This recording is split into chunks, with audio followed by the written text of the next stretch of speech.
Buraxılış imtahanında iştirak edən 10 minə yaxın şagird qiymətlərinin araşdırılması üçün apellyasiyaya müraciət edib. Onlardan biri Veysəl Musibov adına Xırdalan şəhər 5 nömrəli tam orta məktəbin 11-ci sinif şagirdi Cavid Nəzərlidir. O, birinci ixtisas qrupu üzrə hazırlaşır və məqsədi ADA Universitetində təhsil almaqdır. Müraciətdən əvvəl balım 266 idi, ümumi balım və 2 dənə Azərbaycan dili, bir riyaziyyat, bir ingilis fənni üzrə müraciət etdim. Apellyasiyadan sonra 268 oldu balım. Az görünə bilər, amma əlbəttə ki, bu mənim üçün bloka daha yaxşı hazırlaşmaq üçün motivasiya oldu. Mənim ixtisasım birinci qrupdur, yəni orada çox rəqabət var. Ona görə hətta 0.1 bal belə səni bəzi şeylərə daha üstün tuta bilər. Bu il ümumilikdə apellyasiyaya 10.980 şagird müraciət edib və onların 31.982 yazı işi qiymətləndirilib. Onlardan 1824-ünün yazı işində qiymət düzəlişi edilib. 30 abituriyentin yazı işinə verilən bal isə apellyasiya komissiyasının qərarı ilə endirilib. Yerdəyişmə halları ilə bağlı 553, xəttin çətin oxunması halları ilə bağlı 9, çərçivədən kənara çıxma halları ilə bağlı 5 nəfər qeydə alınıb. Bəzən görürsünüz, abituriyentlərin xəttini oxumaq mümkün olmadıqda da onunla bağlı apellyasiyaya müraciət edilir. Təbii ki, abituriyent əvvəldən də onlara bir təlimatla bildirilir ki, abituriyentlər öz cavab kartlarına cavab verəndə oxunaqlıq vəziyyətdə həmin sualların cavabını yazmalıdır.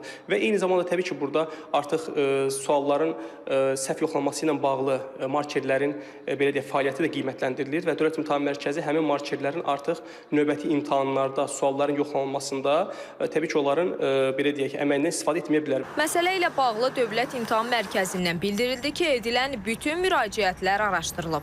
Haqlı iradlar nəzərə alınıb. Digər iddialarla bağlı isə şagirdlərin elektron apellyasiya ərizələrinə hər iş üzrə ekspert rəyi əlavə edilib. Onlardan 340-ı heç bir yazı yazmadığı təqdirdə, 532-si isə yenidən yoxlama zamanı tam bal ilə qiymətləndirilib. Qaldı ki, 30 abituriyentin ballının yenidən yoxlanma zamanı azaldılmasına qurumdan bildirildi ki, bu ekspertlərin rəyi ilə aşağı salınıb. Müraciətlərin daha çoxu mətnlərdə verilən məlumatlarla bağlı tapşırıqda tələblər olsa da, şagirdlərimizin o yazı işlərində mətnə aid olmayan, mətndə olmayan hansısa özlərinin əvvəldən bildikləri bir məlumatlarla cavab yazmalarına görə olur. Xarici dil fənnində elə xəttin oxunmasında çətinliklə bağlı müraciətlər çox idi.